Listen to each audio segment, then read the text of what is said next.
Seja bem-vinda, seja bem-vindo a mais um episódio do nosso podcast Papo de Lucro. Já estou rindo aqui com essa turma. A gente já estava falando bobagem antes aqui e é muito legal estar com esse clima descontraído, mas falando de coisa séria, que é falando de lucro para as nossas empresas. E para quem não assistiu o primeiro episódio, vai lá, assiste. Aqui a gente fala sobre isso, fala com empresários e empresárias que já deram resultado, que vivem esse jogo e que tem para compartilhar.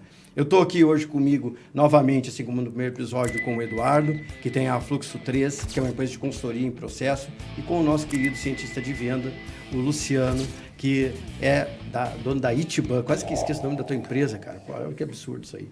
E hoje nós vamos falar sobre um tema muito importante, que para mim, evidentemente, é muito caro, é muito importante mesmo, que é o fluxo de caixa nas empresas. E como é que a gente faz isso com o olhar financeiro, como é que a gente valoriza e pratica o melhor fluxo de caixa com o olhar financeiro, com o olhar de vendas e com o olhar de processo, pensando na prática. Vem com a gente, segue aqui, te inscreve na página. E para quem quiser, agora eu já vou dizer de cara, assim, no final do episódio, para quem comentar lá embaixo, tem outro presente. No primeiro episódio tem um presente, tu vai lá e comenta lá. Aqui tem outro presente. Entra aqui, que a gente entra em contato com você e lhe manda um presente muito bacana. Bem-vindo, Luciano. Bem-vindo, Eduardo. Obrigado. Fluxo de caixa, gente. Hoje eu vou começar falando aqui, porque isso aí, pô, é minha vida, claro, né? CGE, pô, nós estamos com 18 anos nesse negócio e há 18 anos olhando muitas empresas que, às vezes, têm dinheiro circulando e não programam o que fazer com esse dinheiro, nem sabem, às vezes, o que tem para pagar na semana que vem. E algo que eu falo muito para esses negócios é: organiza o seu fluxo de caixa, entenda o que vai entrar e vai sair. Cria uma rotina, e aí já vou te passar depois a bola, Eduardo. Cria uma rotina de gestão desse fluxo de caixa. Eu sugiro, pode me corrigir se estiver errado, aqui a nossa mesa é um papo mesmo, cara.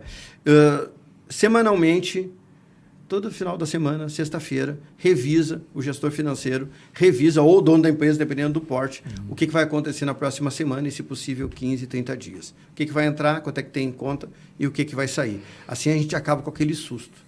Pô, André, perda de tempo. Cara, perda de tempo é parar um dia todo para descobrir o que fazer com as contas, para descobrir como é que vai pagar a folha de pagamento. Tem sentido? Organize esse fluxo para nós aí, Eduardo. Total sentido, né? Eu vou voltar um pouquinho, se me permite, porque sempre cuidando um pouco do início, da origem das coisas. Eu não sei se todo mundo tem clareza do que é o fluxo de caixa, depois de até elucidar e os benefícios que tem, né, de ter um fluxo de caixa. Esse acho que é o primeiro ponto ali de ter a definição, né? Há muita gente, ainda vejo empresários misturando o conceito de caixa com econômico, né? Então, o próprio comportamento mesmo do dinheiro ali, se eu estou olhando para o caixa, se eu estou olhando financeiro, regime financeiro, se eu estou olhando a venda, regime econômico. Então, esse é um ponto importante para começar lá atrás, né? Eu vejo, falando de rotina e de processos aqui, que é como a gente escuta dos antigos ali, né? Você só se importa ali, né, quando sente falta ou quando você está com problemas. O fluxo de caixa é muito parecido. Quem está indo bem e tem dinheiro no caixa, está rodando bem, é capaz de te responder numa consultoria que não precisa fazer reunião semanal porque o caixa está bom. Então, isso é sagrado, né? Então, assim, exatamente porque ele está bom, o que você deve fazer. Então, acho que começaria por ali. É sagrado. Eu tenho que fazer uma avaliação, uma gestão do fluxo de caixa, se não for semanal, que eu também acredito ser o melhor formato ali, que pelo menos seja periódico ali, quinzenal, para não deixar escorregar muito isso. Então tem que começar por ali. Eu já diria que a rotina é fundamental, independente de como está o seu caixa. Né? Tem uma pergunta para te fazer depois de automação desse negócio, mas vamos deixar para daqui a pouco, que eu quero te ouvir, Luciano. Fluxo de caixa tem sentido para venda? O vendedor só tem que botar dinheiro para dentro, azar o financeiro que se fere. Esse é um problema em muitas operações. Como não tem a política, né, uma política comercial, você acaba deixando o vendedor vender o que for mais fácil. E isso é um ponto para se alinhar com financeiro e com vendas. Por quê? Porque o mercado pode estar querendo pagar em 4 vezes. E você precisa receber à vista. Então, você tem que ter um alinhamento financeiro para isso. Outra coisa muito comum, remuneração variável. A empresa não se atenta de pagar comissão antes de receber. E aí, mais um problema que não tem na política e não tem na remuneração, a regra de estorno quando cancela. Então, Cancela, o cara ganha comissão? Como que fica isso? É um pau isso. Por quê? Eu já vendi, não é problema meu, o cara não pagou. E o crédito, como que está sendo levantado aí? É processo. Não, mas foi levantado direito. Não, foi levantado direito, financeiro aprovou, a venda foi feita, está dentro do perfil de cliente, o vendedor tem que receber. E aí, se não recebe? Paga comissão e não recebe? Qual que é a regra de estorno? É sempre um pênalti. E aí o que eu digo, cada caso é um caso. Dependendo de como é a remuneração por comissão, que está caindo em desuso hoje, remuneração por comissão. Você ganha 8%, 4%. Isso aí está caindo, hoje é por meta. Quando é por meta, é difícil, você vai estornar um pedaço daquilo que aquele cara bateu para atingir a meta. Por exemplo, ele vende 300 mil. Se ele bateu 300 mil, ele ganha X. Estornou um cliente, o que tem? Você pode colocar uma regra, se tiver 0 estorno, você ganha um bônus, um acelerador. Você vai Bacana, você vai preparando você vai cuidando desse problema para o fluxo de caixa ficar em ordem, né? Eu adorei, então, cara. Adorei, porque assim, o que acontece de problema, e às vezes de eu remunerar minha equipe de vendas, tendo prejuízo, eu brinco, eu quero que todo mundo seja rico na minha empresa. Eu quero mesmo. Quero que o vendedor seja rico, eu quero que os consultores sejam ricos, eu quero que todo mundo seja rico. Mas eu também tenho que ter minha parte. Claro. Eu também, como empresário, preciso ter minha parte. E isso às vezes não acontece. Porque é justamente isso. Tu não observa. Eu adorei que você, né? Estamos em São Paulo aqui. Pode falar tudo. Você. Mistura de... uma salada. Que é isso aqui. Tem uma parte importante dessa de... Você fala, eu vou mudar a remuneração, mas eu estou... me calçando ali bastante de falar da definição, porque muita gente não entende, né, o que é fluxo de caixa, tem que explicar por que você está sugerindo isso. Isso. Né? Vamos lá, Porque vamos pegar essa bola. Vamos pegar essa bola, então, assim. O que é o fluxo de caixa? É o dinheiro efetivo, é o dinheiro que entra e que sai. Se eu tenho uma visão, antes você citou ali o fator econômico, o fator de caixa, nem todo mundo tem a obrigação de saber isso. Quando eu olho uma empresa pela visão de caixa, eu estou olhando quanto entrou de dinheiro, quanto entrou de venda, quanto eu vou sair, quanto eu vou pagar. Então, quando eu vou fazer essa projeção que eu comentei semanal, o que eu considero? Quando é que vencem os boletos? Falando português bem claro aqui. Quando é que vencem os boletos para entrar, quando é que vencem os boletos para sair e aquilo que eu tenho na conta. E eu já vou falar de uma armadilha que acontece muito quando a gente se reúne com as suas equipes. Por favor, tenha mais gente no Brasil, pelo amor de Deus. Que faz o fluxo de caixa, e aí tem um rombo no fluxo de caixa. Independente se tem dinheiro na conta ou não. Eu quero ter lucro. Aquela empresa que tem que viver pedalando, né? Viver pedalando, e aquela empresa que você chama a pessoa responsável por vendas, pode ser uma equipe de 1 ou de 100 vendedores. Acontece com todas. E aí você diz, olha, tem um buraco aqui. Não, mas isso aqui a gente vende na semana. Pode botar aí uma previsão de 50 mil por semana de venda, que não acontece nunca. Como fazer previsões... Olha que pergunta, foge um pouquinho, mas é porque tem a ver com caixa, né, cara? Tem a ver. Como fazer previsões concretas para colocar num fluxo de caixa, por exemplo, de venda? Como é que faço esse negócio aí, Luciano? Excelente. Isso é assim, a nossa vida é isso, né? Na consultoria, na Itiban, a gente pega... Por exemplo, vou dar um exemplo, não vou citar o nome. Tem um cliente nosso que precisa faturar 400 mil. O financeiro dele diz que ele precisa faturar 400 mil. Ele está faturando 260. Não lembro agora quanto que é o break-even, mas deve ser próximo a 400. Próximo de 400. E aí, cara, ele tá botando dinheiro na operação. E aí ele quer, porque quer faturar 400. A gente tem um passo lá no nosso método, que a gente mapeia as origens de receita. Então, por exemplo, carteira pontual, carteira recorrente, indicação, Google, prospecção, o cara capta por evento, de onde vem cada lead? Se tem histórico, você olha, se não tem, você analisa mais ou menos, planeja aquilo. E aí, ao desenhar isso, você vê, não vai atingir 400. Aí você fala, quanto tempo precisa e o que precisa fazer para rampar? E aí você vê as metas absurdas. Fala, não, eu vou botar, que eu vi outro dia. O cara chegou numa conta lá, usando a conta de trás para frente, chegou numa métrica de execução lá, numa métrica meio, que eu chamo, precisa fazer reunião. Se tiver reunião, a gente vai fechar. Beleza. Tinha 3 vendedores. Ele chegou numa conta lá de 6 reuniões por dia por vendedor. Por quê? 6 reuniões por dia, na semana dá 30 reuniões vai sair umas 20 propostas, uma taxa de conversão X vai fechar Y em dinheiro dá tanto, bateu a meta. Só que a equipe não vai fazer 6 reuniões. Os vendedores vão fazer 6 reuniões por dia. Nem se for onde eu moro, lá em Itu, o cara consegue fazer 6 reuniões um dia. Não tem hora útil para isso. Imagina em São Paulo. Em Itu o dia é maior? Hã? Em Itu o dia é maior? O dia é maior. O dia é maior. Mesmo maior, lá não dá. Lá a gente E tu é tudo 5 minutos, né? Todo lugar que você vai é 5 minutos, é tabelado. É tudo 5 minutos. Então, posso fazer uma provocação, pegar essa vírgula aí? O que vocês acham de fazer um episódio só sobre meta? Vamos? Top. Então tá, ó. Guarda que já demos uma ideia aqui. Isso aí, Nós vamos ter um episódio logo só sobre meta. Vamos e aí, vamos pegar porque isso é bacana, Então cara. a meta tem que ser conceitinho básico, antigo, velho pra caraca, mais velho que nós. Da meta SMART. Específico, mensurável, atingível, relevante e tem que ter uma data. A meta, para você planejar vendas, para definir a meta que vai suprir o caixa, que vai suprir o financeiro, é isso. A gente fica num dilema lá, eu queria fazer uma pergunta para vocês, desviando um pouco. Não, mas tá, só vamos fazer o fluxo de caixa. É o mesmo tema. A meta nós vamos seguir no Tem próximo... a ver com fluxo de caixa. Vamos lá. A gente, lá na Itiban, nós não somos financeiros. A gente conhece financeiro até a página 5. E aí, a gente sempre faz a meta por venda e faturamento. E aí fica aquele desencaixe. Então a gente se preocupa com isso. Só que a gente tá ali na caixinha de vendas. O que você me diz como financeiro? O que você me diz, Edu, como processo? A gente tem que fazer desse jeito ou eu me preocupo com venda e o resto não é problema nosso? Não, assim, a empresa tem que ser... Posso? Claro. A empresa tem que ser integrada, cara.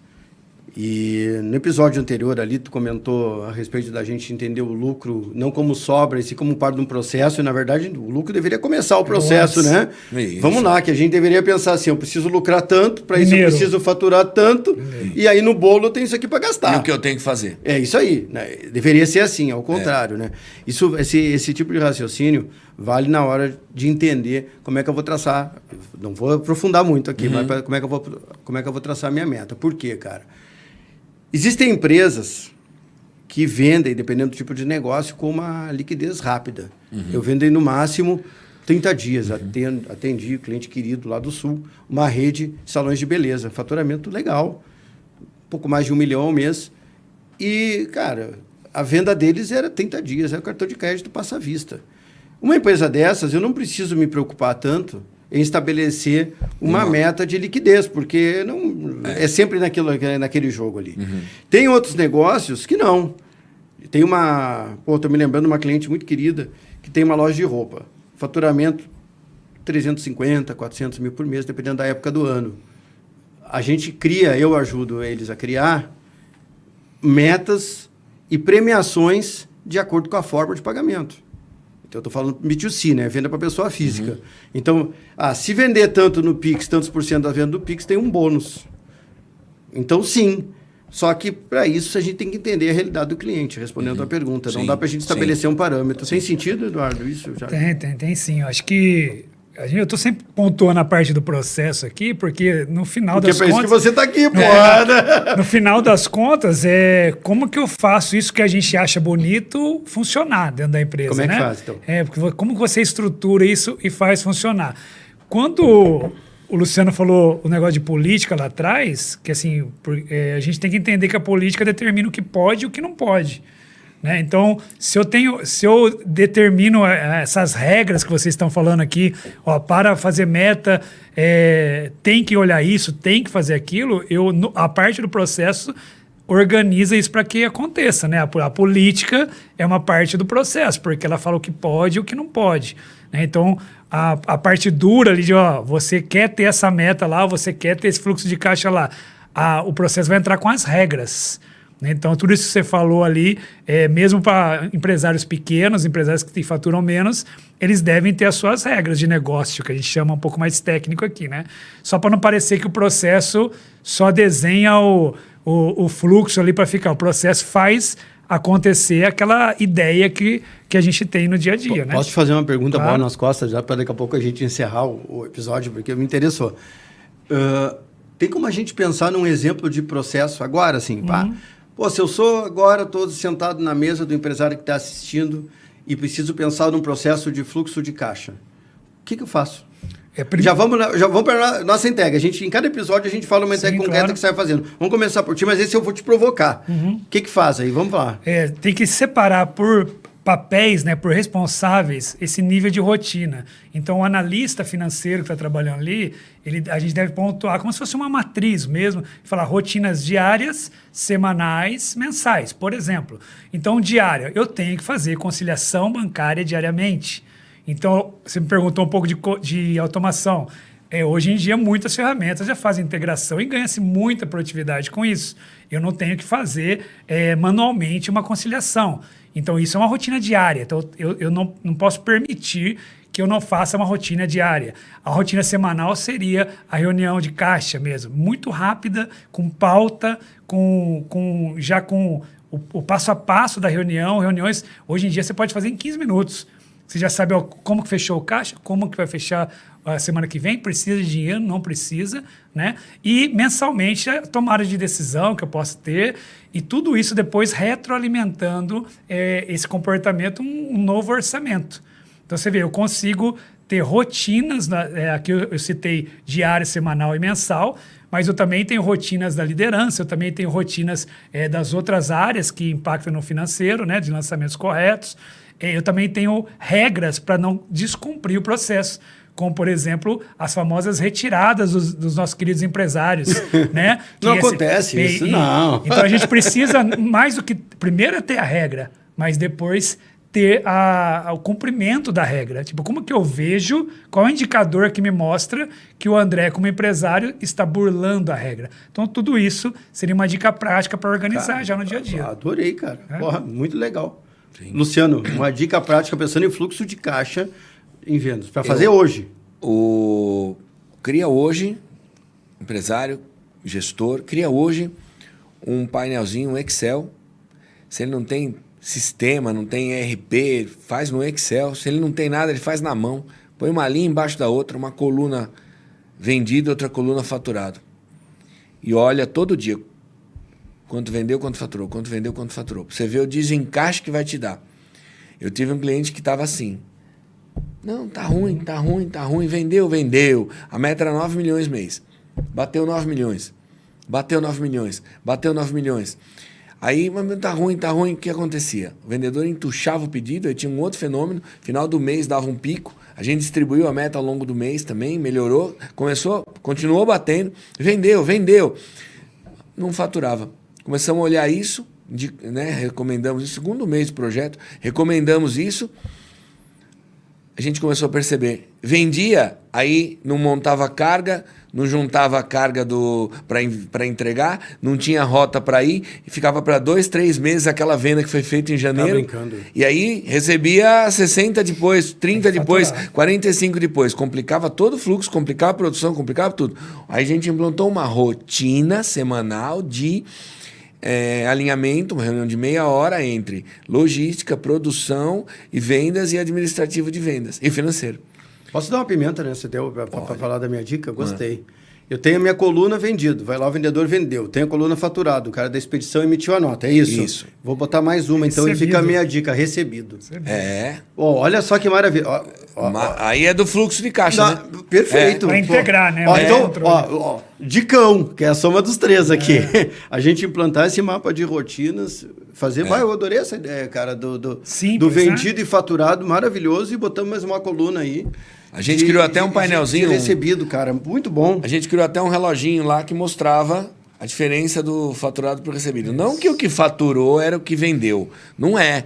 Né? Mas assim, você começa a fazer isso, no primeiro mês você tem um baita desencaixe. No segundo mês esse desencaixe já melhora. No terceiro mês tem que bater os dois. Vendeu 9 milhões, faturou 9 milhões. Vendeu 9 milhões, faturou 9 milhões. Aí a empresa entra no equilíbrio e vai assim, né? Aí entra numa previsibilidade. Direciona esforço, né, Lu? Porque E se eu tô vendendo muito e não estou faturando, eu tenho que direcionar esforço para equilibrar aqui, né? E aí entra de novo naquelas rotinas lá, como tem muita empresa que está precisando reforçar o time de cobrança. Né? Porque assim, eu tô com essa coluna de recebido aberto, então eu vou lá, ou terceirizando, ou próprio, e tenho treinamento. Começa a ter ação em cima do exatamente, do, né, do que o número está mostrando. Então, ó, preciso de uma equipe de cobrança mais forte, preciso dar resultado imediato. Porque eu alimento a medição, que nesse caso, uma planilha simples. Né? E às vezes o cara procura consultoria de vendas e está com problema nisso, não recebe. Não precisa vender, precisa receber. Exatamente. Maravilha. Então, assim, viu? A gente não para de falar aqui, mas agora está terminando. Chegou. Ó, é muita coisa, é muito tema, é muita coisa bacana. Nós vamos voltar recém o segundo episódio. Essa temporada tem mais 4 ainda, onde nós vamos estar... Acabamos de combinar mais um aqui. Vai ficar dentro desses 4 aí. Nós vamos ter que mudar alguma coisa do roteiro, mas nós vamos falar de meta, já está prometido aqui.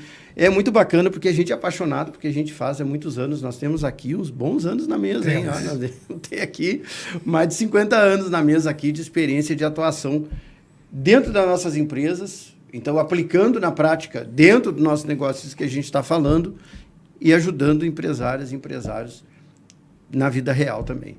E aqui, número de clientes, olha, brincando, eu diria que uns 4, 5 mil clientes já passaram por aqui nessa mesa. Então, é um prazer estar aqui, é um prazer estar com vocês. Lembrando, coloca aqui embaixo que quer o presente, tem um presentinho bacana. Eu tenho convicção que você vai gostar e que vai ser útil na prática. As dicas que a gente deu, elas são dicas mão na roda, não. Mão na massa. Mão na roda vai machucar o dedo. São mão na massa para a gente fazer esse troço acontecer e esperamos vocês aqui no próximo episódio, tá bom? Valeu, beijão, até mais.